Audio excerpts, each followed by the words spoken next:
Drainage ವಾಟರ್ನಿಂದ energy. ಒಳಚರಂಡಿ ನೀರನ್ನು ಶಕ್ತಿಯಾಗಿ ಪರಿವರ್ತಿಸುವ ಪ್ರಕ್ರಿಯೆಯನ್ನು ಸಾಮಾನ್ಯವಾಗಿ ತ್ಯಾಜ್ಯ ನೀರನ್ನು ಶಕ್ತಿಯನ್ನಾಗಿ ಪರಿವರ್ತಿಸುವುದು ವೇಸ್ಟ್ ಟು ಎನರ್ಜಿ ಎಂದು ಕರೆಯಲಾಗುತ್ತದೆ.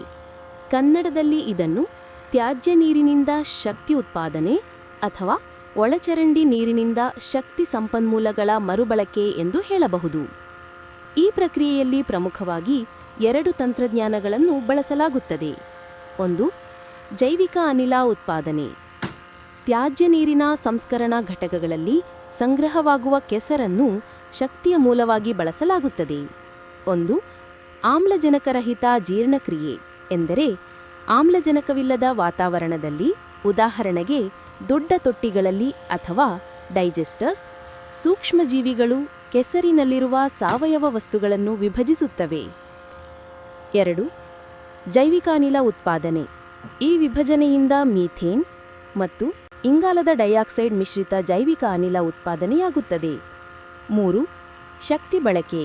ಈ ಜೈವಿಕ ಅನಿಲವನ್ನು ಬಾಯ್ಲರ್ಗಳು ಅಥವಾ ಜನರೇಟರ್ಗಳನ್ನು ನಡೆಸಲು ಬಳಸಲಾಗುತ್ತದೆ. ಇದರಿಂದ ವಿದ್ಯುತ್ ಮತ್ತು ಶಾಖವನ್ನು ಉತ್ಪಾದಿಸಬಹುದು.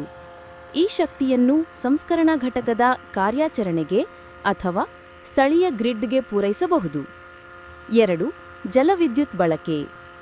ಸಂಸ್ಕರಿಸಿದ ನೀರನ್ನು ಹೊರಹಾಕುವಾಗ ಅಥವಾ ಒಂದು ಹಂತದಿಂದ ಮತ್ತೊಂದು ಹಂತಕ್ಕೆ ಹರಿಯುವಾಗ ಇರುವ ಒತ್ತಡ ಅಥವಾ ವೇಗವನ್ನು ಬಳಸಿಕೊಂಡು ವಿದ್ಯುತ್ ಉತ್ಪಾದಿಸುವುದು.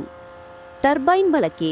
ಒಳಚರಂಡಿ ಸಂಸ್ಕರಣಾ ಘಟಕಗಳಲ್ಲಿ ಅಥವಾ ನೀರಿನ ಪೈಪ್ಲೈನ್ಗಳಲ್ಲಿ ನೀರು ಹರಿಯುವಾಗ ಲಭ್ಯವಿರುವ ಒತ್ತಡ ಅಥವಾ ಹರಿವಿನ ದರವನ್ನು ಬಳಸಿಕೊಂಡು ಸಣ್ಣ ಟರ್ಬೈನ್ಗಳನ್ನು ತಿರುಗಿಸಿ ವಿದ್ಯುತ್ ಉತ್ಪಾದಿಸಲಾಗುತ್ತದೆ. 3.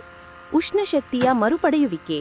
ತ್ಯಾಜ್ಯ ನೀರಿನಲ್ಲಿರುವ ಶಾಖವನ್ನು ಮರಳಿ ಪಡೆದು ಅದನ್ನು ಸಂಸ್ಕರಣಾ ಘಟಕದ ಕಟ್ಟಡಗಳನ್ನು ಬಿಸಿ ಮಾಡಲು ಅಥವಾ ಬೇರೆ ಕಾರ್ಯಗಳಿಗಾಗಿ ಬಳಸಲಾಗುತ್ತದೆ.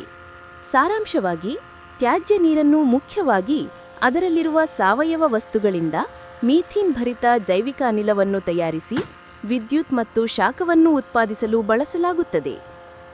Please contact project booking, Ravichandra group, ಕಾಮತಗಿ.